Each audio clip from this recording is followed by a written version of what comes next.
Turmeric is one of the reasons why I'm now sober of opiates. It reduces inflammation in my body by 75%. Inflammation is a major producer of pain, stress, and disease. The internet stated that curicumin, a component of turmeric, is antiviral against several viruses. Fish oil contains EPA and DHA. EPA and DHA can enhance the innate and adaptive aspects of our immune system. It reduces bacterial lung infections and decreases inflammation. The turmeric and fish oil combination dramatically decreases inflammation in my body. The process of inflammation is red heat, swelling, and pain.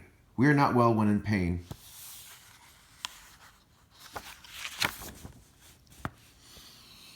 A study showed that resveratrol helps suppress the NF-κB signaling by inhibiting the activities of P65 and IKB kinase activities to possibly provide a new approach to treating inflammation-associated diseases. The cytokine storm is a destructive autoimmune inflammatory reaction.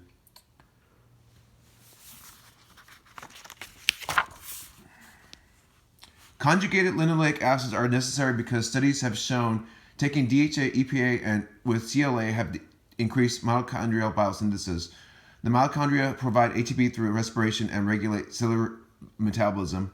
We cannot survive without them. There is evidence that mitochondrial-dependent signaling controls both the innate and adaptive immune responses. And here's the stuff I take. There's the resveratrol, the CLA, the conjugated linoleic acids, and then the EPA and DHA, omega-3, and then turmeric.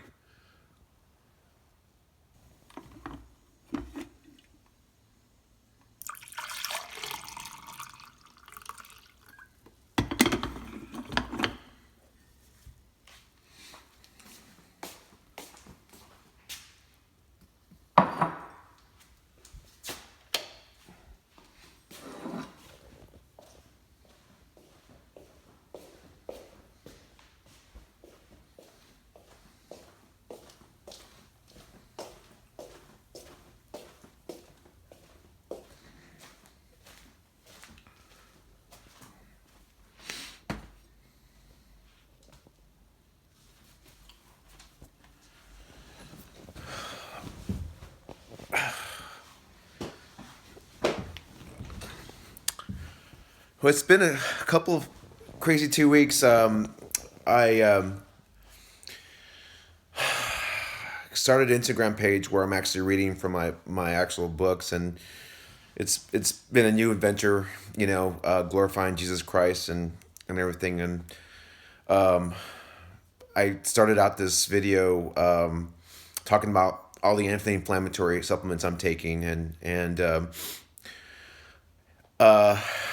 I don't know if what bothers me about this virus is that it keeps mutating, but yet, and it's all over the world, but yet, India has 1.3 billion people, and they this country is larger than India, but they have so many more people.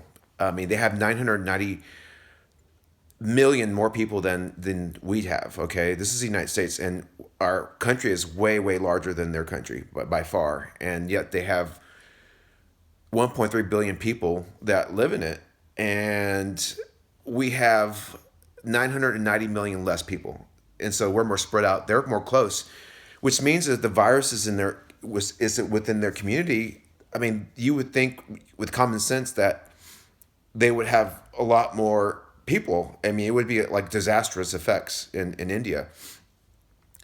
And so that's why I started this video with all the anti-inflammatories that I take throughout the day. And I mean, the Holy Spirit told me to take the anti-inflammatories, and the Holy Spirit told me to fast. And I looked at fasting. I mean, I knew this already, but I looked it up. Mount Sinai, it was a study done by Mount Sinai, and I'm not sure the actual, but you probably all will know what I'm talking about if you look it up. But when you fast, you improve chronic inflammatory diseases, and you do decrease inflammation without taking away from your immune system's ability to fight acute infections, which is amazing. And I fast every day. I fast for 20 hours or more every day, and that's also to help cleanse my cells and improve anti-aging, which is also I think analogous with healthy immune responses and just being healthy altogether. And so I think anytime we put something in our body, as far as digestion, our immune system has to work to make sure that we're not putting in pathogens and stuff like that. Along with digestion and everything else. That's just my theory. I mean, I don't believe in conspiracy theories, but that's just my theory. My educated theory of because I'm educated. I'm not saying that. I'm not talking against people who are conspiracy theorists. There's a lot of educated conspiracy theorists out there, so which is alarming. But anyways, yeah. So the fasting, the eating, taking anti-inflammatory supplements, and just when I eat, I always put spices in it that are anti-inflammatory as well. And I think that the reason why the I'm thinking that I don't think they're lying about their case rate.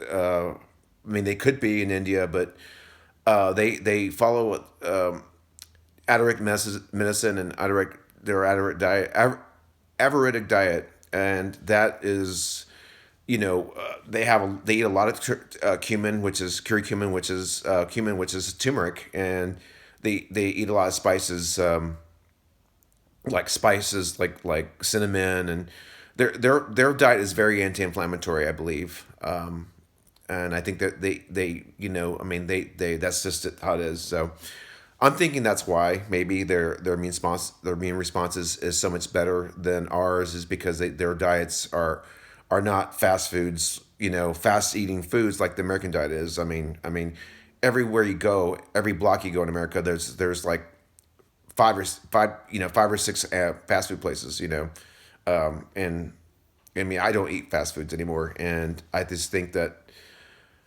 a diet like that, it's highly processed, is super inflammatory within the body, and so there's just a lot of things, and that's why I started this video with the anti-inflammatory supplements.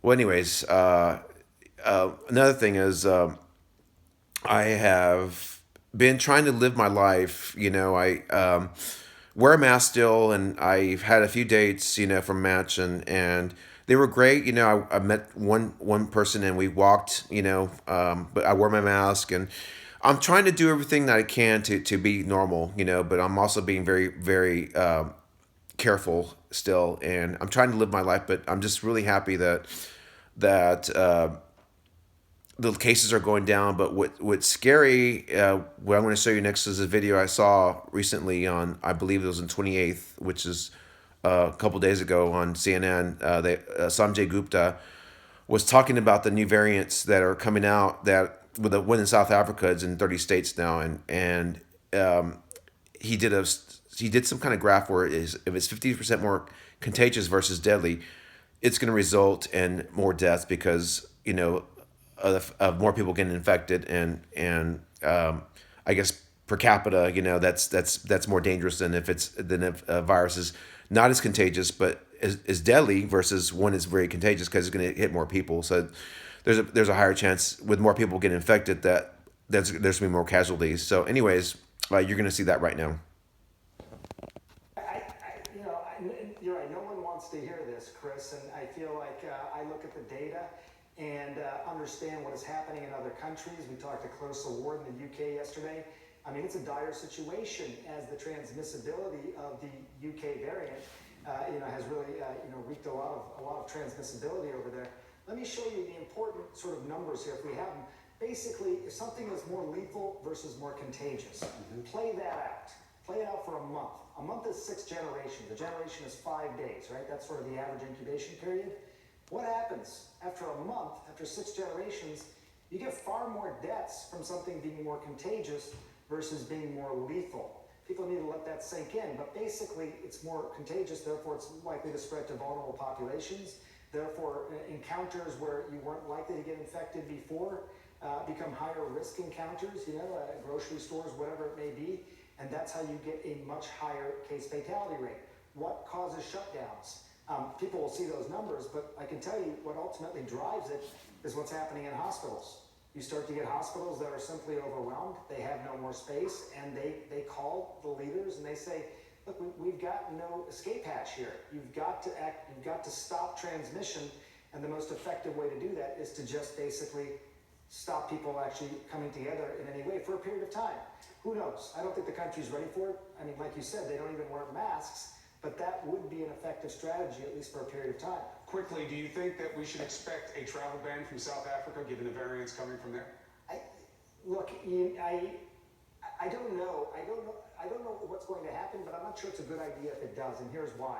2 cases in South Carolina already. No known travel history, no known connection. They were tested a few weeks ago. So the likelihood is that there are far more cases here already. It's too late. Yeah, UK variant, 1 month. Tomorrow will be 1 month since the first case was diagnosed with the UK variant. It's now in 30 states around the country. So it spreads really quickly. Also with the travel ban, as you and I were sitting on the set together when they announced travel ban in Europe, what's the first thing people did? They all started coming back. So you get this significant influx, which could at least acutely even worsen the problem. It's amazing how America has made her own problems in this situation. Sanjay, thank you very much, brother. Appreciate you. All right, anytime.